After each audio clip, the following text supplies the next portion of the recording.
Hello students, আজি আমি ভিডিওটোত তোমালোকৰ ফাৰ্স্ট চেপ্টাৰ নাম্বাৰ সিস্টেমৰ বিষয়ে আলোচনা কৰিব লৈছো। এই ভিডিওটো ইন্ট্ৰোডাকশন হিচাপে ৰাখিছো কিয়নো এই ভিডিওটোত আমি কিছুমান কনসেপ্ট গেইন কৰি ল'ব লাগিব। কনসেপ্ট গেইন ইমান বিশেষভাৱে নাই, কিন্তু সংখ্যাৰ যিবিলাক ভাগ আছে, পৰিমেয় সংখ্যা, অপৰিমেয় সংখ্যা আৰু বাস্তৱ সংখ্যা হল, এই সকলোবিলাকৰ ওপৰত তোমালোকৰ MCQ বেছ বহুতো কোৱেশ্যন দিব পাৰে, বা তোমালোকৰ আজিকালি সত্য নে অসত্য সিলেক্ট কৰা বুলি বিভিন্ন ধৰণৰ কোৱেশ্যন আহা দেখা যায়।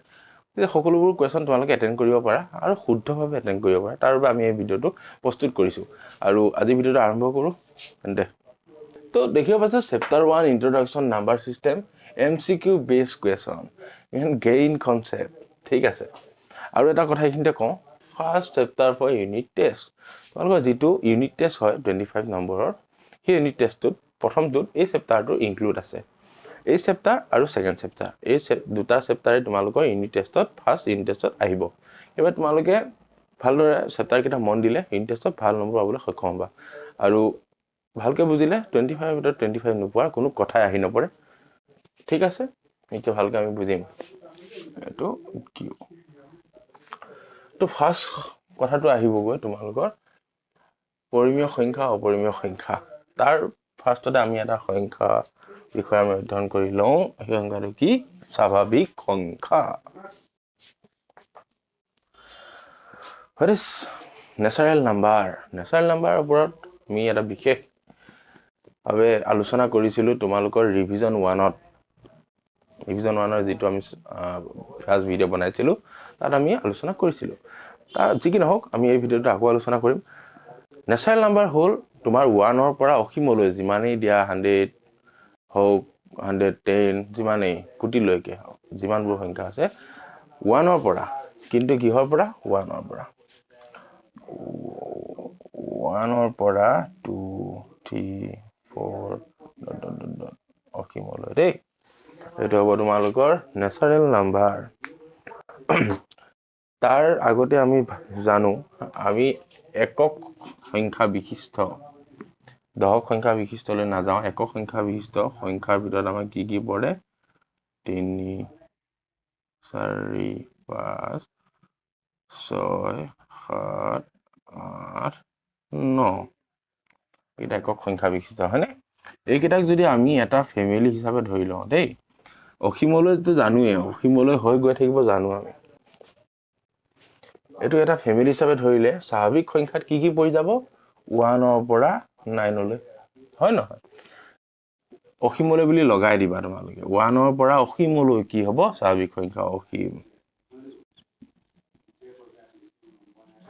হয়। আমি এইটো এটা ফেমিলি হিচাপে ধৰি লোৱা কাৰণটো হ'ল, ইয়াৰ পিছতে আহিব কি তোমালোকৰ? পূৰ্ণ সংখ্যা, হোল নাম্বাৰ। হোল নাম্বাৰৰ কনসেপ্টটো কেনেকৈ ক্লিয়াৰ কৰিম ছাৰ? শূন্য আৰু স্বাভাৱিক সংখ্যাৰ যিটো এটা সংগঠন হয়, বা যিটো 0 প্লাছ নেচাৰেল নাম্বাৰ যিমান আছে অসীমলৈ, যিমানখিনি আছে এই গোটেইখিনি কি বুলি কওঁ? আমি পূৰ্ণ সংখ্যা বুলি কওঁ। ইয়াৰ পৰা আমি বুজিব গ'লে এইটো এটা কি বুলি ধৰিব দিছিল তোমালোকক? Family of the year. Family হিচাপে ক'লে 1ৰ পৰা 9লৈ কি? স্বাভাৱিক সংখ্যা। এতিয়া গোটেই ফেমিলিটো তোমালোকে কেতিয়াবা পাৰ্টি চাৰ্টি কৰিব যোৱা নহয় খানা খাবলৈ, যে আজি আমাৰ হোল ফেমিলিটো আমি ৰেষ্টুৰেণ্টত গৈ আছো কি কৰিবলৈ? খানা খাবলৈ। পূৰ্ণ সংখ্যাৰ কনসেপ্টটো তোমালোকে বুজি পাই গলা যে এতিয়া খানা খাবলৈ যাওঁতে কি হ'ল? হোল ফেমিলি যাব, গোটেই ফেমিলিটো যাব লাগিব। তোমালোকৰ কাৰোবাক এৰি থৈ যাবা নেকি? বোলে তুমি নালাগে যাবলৈ, হোল ফেমিলি গোটেইখিনিকে আঁকোৱালি। ঠিক আছে, সেনেকে ভাবিলে 0ৰ পৰা 9লৈ হোল ফেমিলি হিচাপে কৈছো, কিন্তু পূৰ্ণ সংখ্যাত কি পৰিবগৈ? 0 প্লাছ নেচাৰেল নাম্বাৰ, মানে 0ৰ পৰা ধৰি যিমানবোৰ অসীমলৈ আছে সকলোবিলাক পৰি যাব। ঠিক আছে, মই এনেই তোমালোকক বুজাবগৈ এইটো এটা ফেমিলি হিচাপে ধৰি লৈছো দেই। এতিয়া স্বাভাৱিক সংখ্যা 1ৰ পৰা অসীমলৈ, পূৰ্ণ সংখ্যাত অকল 0টো সোমাই যায়। 0টো কি? সদায় পূৰ্ণ সংখ্যা। পূৰ্ণ সংখ্যা আৰু স্বাভাৱিক সংখ্যা, মানে পূৰ্ণ সংখ্যা 0ৰ পৰা অসীমলৈ 1, 2, 3, 4 চব হ'ল। এতিয়া আহিলে অখণ্ড সংখ্যা। অখণ্ড সংখ্যা হ'ল ইন্টিজাৰ কিসবাত কি? ইন্টিজাৰত 3 প্ৰকাৰৰ সংখ্যা থাকে। শূন্যটো তোমালোকে সংখ্যা ৰেখা চবে আঁকিছা আগতেও, 0ৰ সোঁ চাইডে পজিটিভ থাকে বাওঁ চাইডে নেগেটিভ থাকে হয় তিনি প্ৰকাৰৰ সংখ্যা বুলি ক'লো কিয় শূন্যটো হ'ল পূৰ্ণ সংখ্যা এইপিনে পজিটিভ খিনি এইপিনে নেগেটিভ খিনি তিনি প্ৰকাৰৰ সংখ্যা য'ত থাকে অখণ্ড সংখ্যা এতিয়া প্ৰশ্ন কৰিলে এই অখণ্ড সংখ্যাৰ কি কি সংখ্যা পোৱা যায় যে কি কৰিব লাগিব পূৰ্ণ সংখ্যা পজিটিভ নাম্বাৰ নেগেটিভ নাম্বাৰ হয় পজিটিভ নাম্বাৰ খিনি তোমালোকে নেচাৰেল নাম্বাৰ বুলি ক'ব পাৰা হয় নে নাই এই তিনি প্ৰকাৰৰ সংখ্যা আমি ধৰিবলৈ কি পাওঁ অখণ্ড সংখ্যা ঠিক আছে এইখিনিতে এটা মোষ্ট ইম্পৰ্টেণ্ট মই বহুতে জানে আৰু বহুতে জানি ভুল কৰে কথাটো কেনে ধৰণৰ এটা সংখ্যা ৰেখা তোমালোকে দেখিব পাইছা ইয়াৰ মাজত কি আছে শূন্য অৰ্থাৎ পূৰ্ণ সংখ্যা হল শূন্যটো সদায় পূৰ্ণ সংখ্যা এইপিনে কি আমি সবেই জানো কি পজিটিভ খিনি থাকে হয় পজিটিভৰ যদি আমি তোমালোকক যিকোনো দুটা তিনটা আমি নাম্বাৰ দিওঁ যে এশতকৈ এক ডাঙৰ নে সৰু তেতিয়া কয় যে এশ ডাঙৰ হয় সবেই জানে পইচা খেল কৰি থাকা না সেইকাৰণে বা তোমালোকৰ 20 ডাঙৰ 30 ডাঙৰ 30 ডাঙৰ এইপিনে সোঁফাললৈ সদায় কি হয় সংখ্যাবোৰ ডাঙৰ হৈ যায় নেক্সট কি আহিব মাইনাছ 100 ডাঙৰ নে মাইনাছ 1 ডাঙৰ এইডোখৰ ল'ৰা ছোৱালী অলপ কনফিউজ হৈ যায় যে কি কৰিলে মাইনাছ 100 নে মাইনাছ 1 যিমানেই বাওঁ পিনে তোমালোকৰ সংখ্যাবিলাক ডাঙৰ হৈ যাব সিমানে কি হ'ব সৰু হৈ গৈ থাকিব এটা চোৱা মাইনাছ 1 ডাঙৰ নে মাইনাছ 100 ডাঙৰ মাইনাছ 1 ডাঙৰ কিয়নো এটকা ধাৰ আৰু 100 টকা ধাৰ 100 টকা ধাৰটো বেছি হ'ব হয় মানে সৰু বুজিলা এইপিনলৈ গ'লে কি হ'ব সংখ্যাবিলাক সৰু হৈ গৈ থাকিব এইটো বেছি ডাঙৰ এইটো বেছি সৰু 100 মাইনাছ 100তকৈ মাইনাছ 1টো ডাঙৰ হল কিন্তু এইপিনে ডাঙৰ হৈ যায় এইপিনে সৰু হৈ যায় হ'ব ক্লিয়াৰ হৈ গ'ল ঠিক আছে এইখিনিলৈ আমি হৈ গ'ল এতিয়া আমি আহিম পৰিমেয় সংখ্যালৈ ৰোটেশনেল নাম্বাৰ ঠিক আছে যিবোৰ সংখ্যা আমি p/q আকৃতিত লিখিব পাৰো p/q আকৃতি ভগ্নাংশবোৰ সাপোজ হল য'ত এইটোক কয় এইটো p এইটো আমি q বুলি জানো হয় q not equal to 0 0 বাহিৰে q জেগাত মানে হৰটোৰ সাইড 0 কেতিয়াও হ'ব নোৱাৰে তাৰ বাহিৰে যিমান যি দিয়া দি থাকা কিন্তু 0 নহয় আৰু এটা কথা হ'ল p আৰু q অখণ্ড সংখ্যা এৰখতে এটা বুজিব লগা কথা আছে দেই দুইটা পইণ্ট এক্সট্ৰা কৰি দিয়াৰ কাৰণটো তোমালোকে ধৰিব পাৰিবা হয় q not equal to 0 কিয় দিছে এক্সট্ৰাকে জানানে কিয়নো অখণ্ড সংখ্যা 0 টো পৰে নপৰে বোলে স্যাৰ পৰে এ 0 পৰিছিল নে নাই অখণ্ড সংখ্যা বুলি কয় মাইনাছ প্লাছ আৰু 0 আহি যায় ইয়াত কি ক'লে p আৰু q অখণ্ড সংখ্যা কিন্তু অখণ্ড সংখ্যাত 0 টো পৰি গৈছিল সেইকাৰণে কিন্তু যেহেতু 0 হ'ব নোৱাৰে এই আমি স্পষ্টকৈ বুজাই দিছো যে q not equal to 0 হ'ব কিন্তু p আৰু q অখণ্ড সংখ্যা হল কিন্তু q ঠাইতে 0 হ'ব নোৱাৰিব হ'ব এক্সাম্পল তোমালোকৰ দুটামান দিয়া হৈছে হ'ব অপৰিমেয় সংখ্যা আহিল ইৰটেশনেল নাম্বাৰ p/q আকৃতিত লিখিব নোৱাৰি যেনে এক্সাম্পল √2 √3 √5 হয় এইবিলাকো উলিয়ালে দশমিকত ওলাই যাব p/q লিখিব পাৰিব জানো নোৱাৰা তাৰ বাহিৰেও কিছুমান সংখ্যা আছে অপৰিমেয় সংখ্যা বুলি কোৱা হয় তোমালোকে চাবা এতিয়া এটা হ'ল পৌনঃপুনিক তোমালোকে ৰিভিজনৰ ফাৰ্ষ্টতে পাইছা পৌনঃপুনিক সেইকাৰণে মই এক্সাম্পলটো তোমালোকক দাঙি ধৰিছো এনেকুৱা মেথছ তোমালোকে কৰিছা নাই যে বাৰ থাকে হয় বাৰ বা ডট দিয়া থাকে মানে কি মিনিংটো আছিল কি ডাবল হৈ যায় 81 হলে আকৌ 81 হ'ব হয় এনেকুৱা আৰু এটা হৈছে অপৌনঃপুনিক অসমীয়াত আৰু এটা শব্দ আছে সসীম আৰু অসীম হয়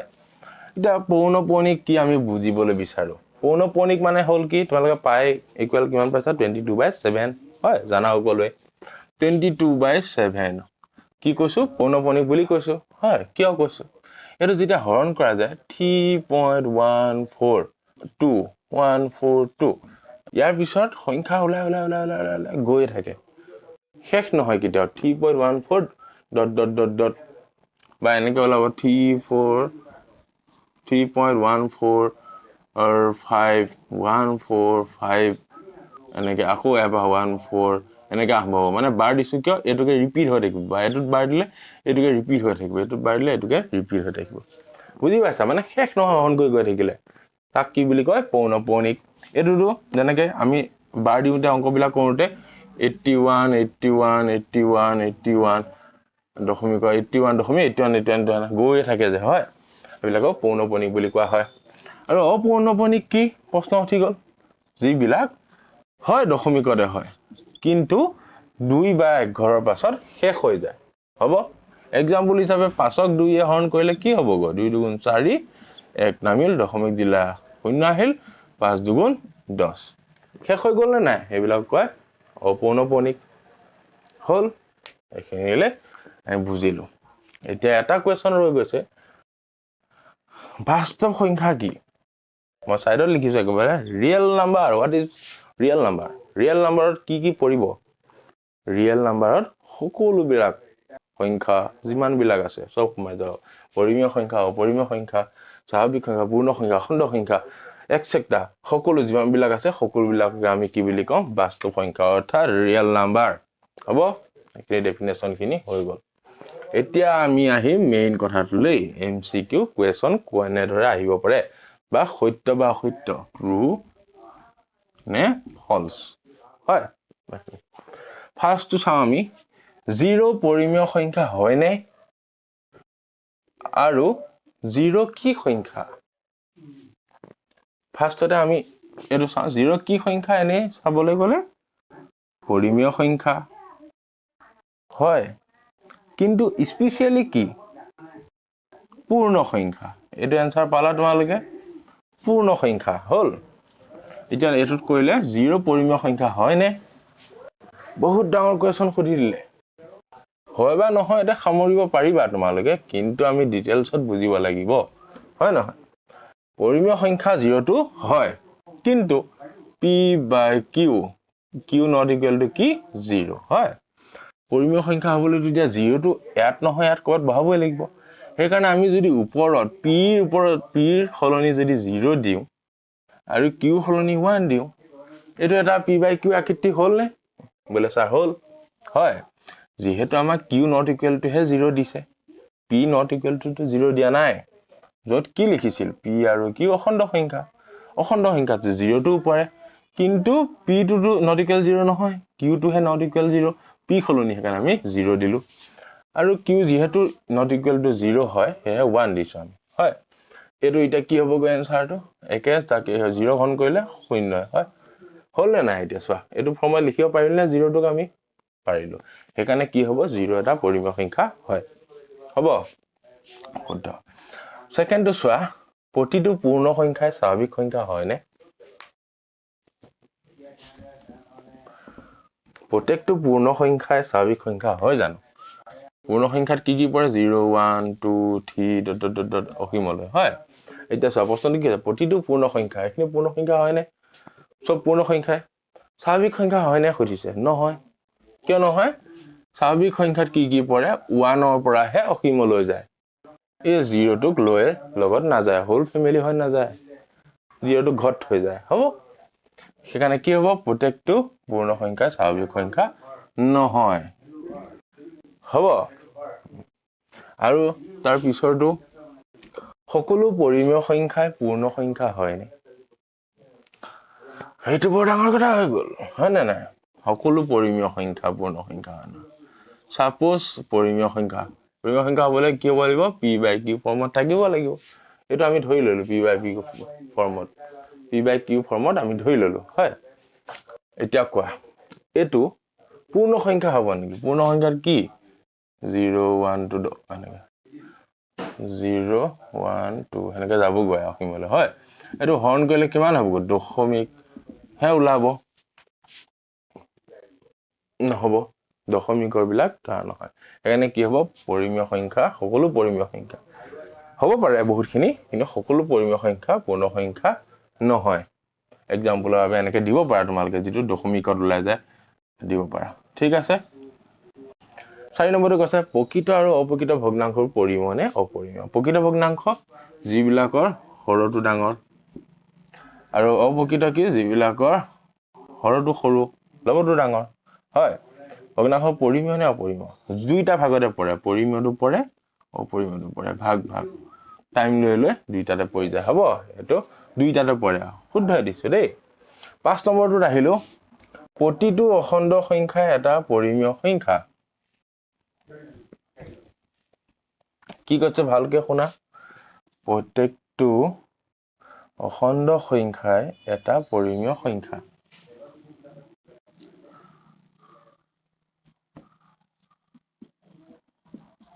আৰু গৈ থাকিব হয়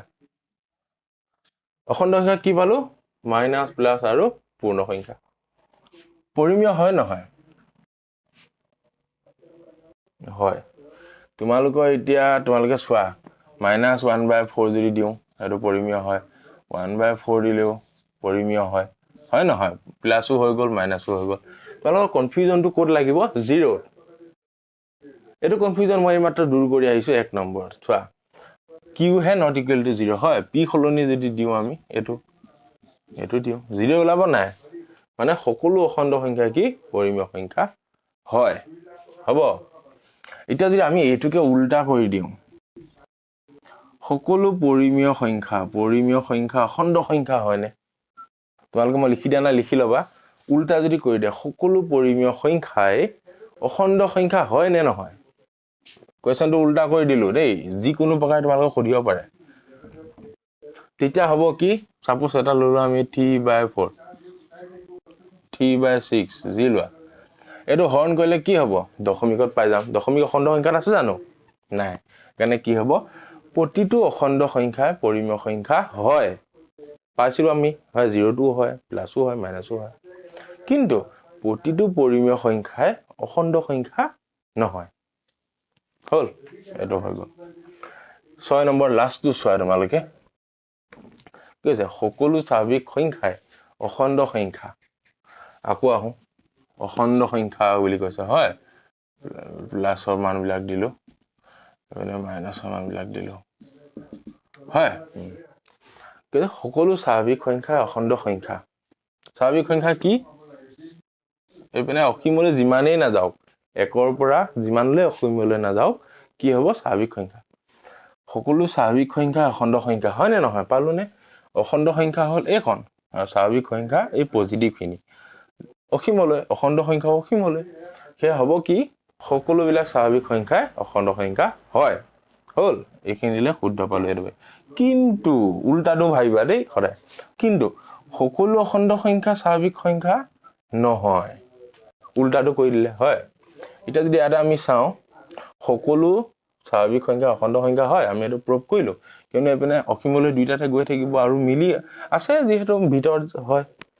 কিন্তু উল্টাটো কৰিলে সকলো অখণ্ড সংখ্যা স্বাভাৱিক সংখ্যা নহয় কেনেকৈ হ'বগৈ সকলো অখণ্ড সংখ্যাত কি কি আছে মাইনাস প্লাস আৰু পূৰ্ণ সংখ্যাও আছে এটা স্বাভাৱিক সংখ্যাত জানো পূৰ্ণ সংখ্যা পৰে নপৰে নিগেটিভ পৰে জানো নপৰে হয় তেন্তে কি হৈ গো সকলো অখণ্ড সংখ্যা স্বাভাৱিক সংখ্যা নহয় কিয় বুলি ক'লে পূৰ্ণ সংখ্যা ইনক্লুড হৈ যায় আৰু নিগেটিভ সংখ্যা ইনক্লুড হোৱাৰ বাবে সকলো অখণ্ড সংখ্যা স্বাভাৱিক সংখ্যা নহয় এনসাৰ বিলাক তোমালোকে গহীনভাৱে লবা ভালদৰে চাবলৈ চেষ্টা কৰিবা যে এনেকুৱা বিলাক আহিলে পঢ়ি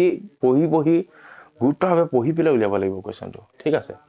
তো আজি ভিডিওটো ইন্ট্ৰোডাকশন হিচাপে ইমানখিনিয়ে তোমালোকে এবাৰ লাষ্ট এনেকৈ গোটেইখিনি দেখাই দিছো তোমালোকে